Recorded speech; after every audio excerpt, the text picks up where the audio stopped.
Senator from Rhode Island. Mr. President, in the Republican Beautiful for Billionaires bill that Senator Sanders was just referring to, there were a great many dirty tricks tucked in there to hurt people and make billionaires wealthier and happier and more free to pollute. Of all the dirty tricks in that bill, perhaps the trickiest was the one that was so hidden that wasn't even mentioned in the bill. And that is about $500 billion in cuts to Medicare. We've heard a lot about the $1 trillion in cuts to Medicaid, but without ever mentioning it, the Republican Beautiful for Billionaires bill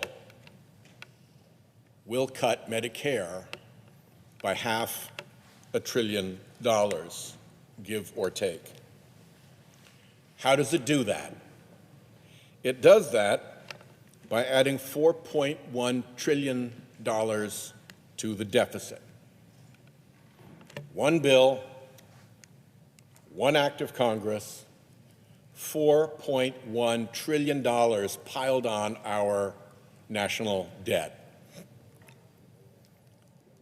There's another law that exists on the statute books of the United States of America, the Statutory Pay-As-You-Go Act. What does that do? It requires a look at bills that create enormous additions to our national debt. And to protect our fisc, it requires mandatory cuts to other accounts. That's supposed to discourage running up the debt by trillions in the first place, and it's supposed to remedy that defect with automatic cuts. Guess what is lined up for automatic cuts under the Statutory Pay-As-You-Go Act? Yup, Medicare. The same Medicare that we saw that huge demonstration from Republicans about during President Biden's State of the Union speech when he said Republicans want to cut Medicare, and they rose in ire and anger to say, no, that's not possibly true. And he said, oh, I think we have unanimity here. I think we have agreement. No cuts to Medicare. Well, that didn't last long. The cuts to Medicare just had to be well hidden. And that's what this bill does. We've asked the Congressional Budget Office what it means. How big will the cuts be? When will they take place? Well, here's the outcome. Given the magnitude of this massive increase, it will create a $45 billion cut to Medicare in 2026. Next year, $45 billion cut to Medicare.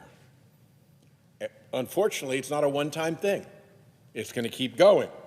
In the following year, it goes up and up. By 2034, the end of the 10-year budget window that we work in,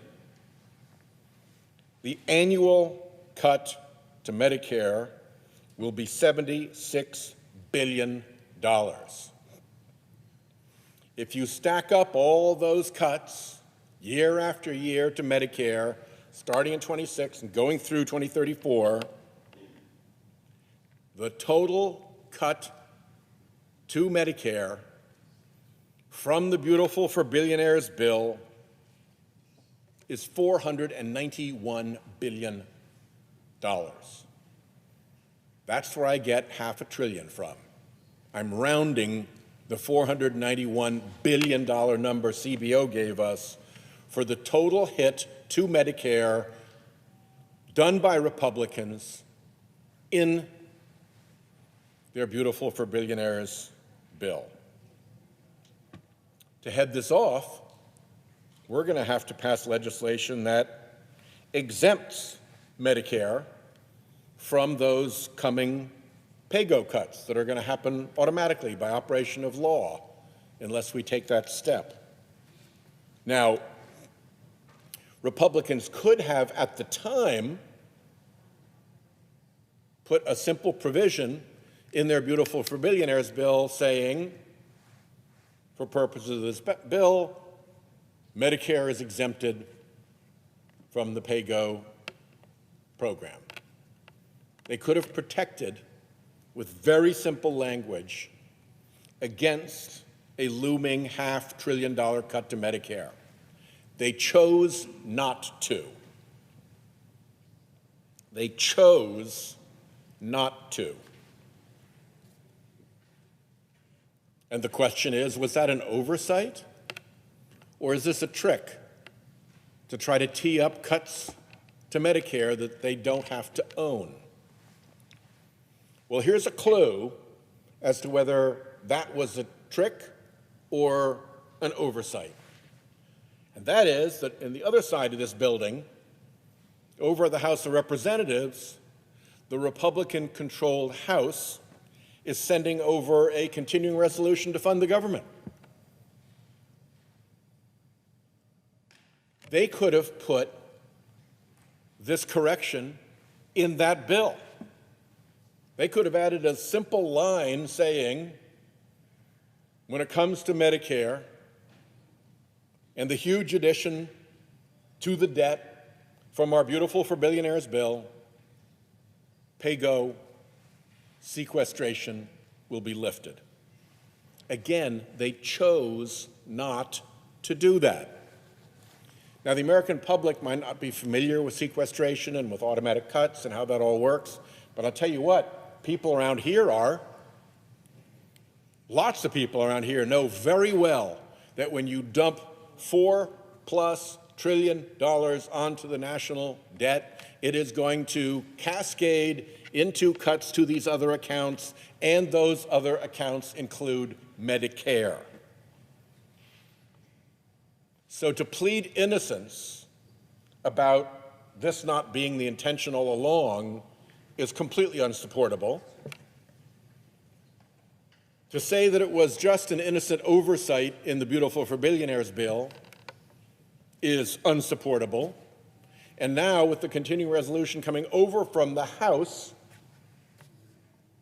we have more proof that this is a deliberate cut targeted at Medicare, done exclusively by House and Senate Republicans. I want to focus on protecting Medicare. I've got a Medicare and Social Security Fair Share Act.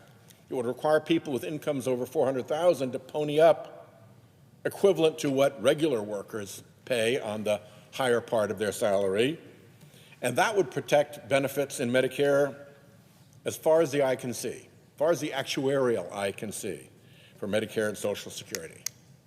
So I want to put everybody here on record that we need to undo the looming $500 billion cut to Social Security before it starts to hit families in Rhode Island and elsewhere around the country. And to that end, as if in legislative session, and notwithstanding Rule 22, I ask unanimous consent that the Senate proceed to the consideration of my resolution, Senate Resolution 404, submitted earlier today, that resolution be agreed to, that its preamble be agreed to, and that the motions to reconsider be considered made and laid upon the table with no intervening action or debate. Is there objection? Mr. President, Majority Whip. on behalf of the chairman of the Budget Committee, I object. Objections heard. Mr. President, there we are. Brown. There we are. I yield the floor.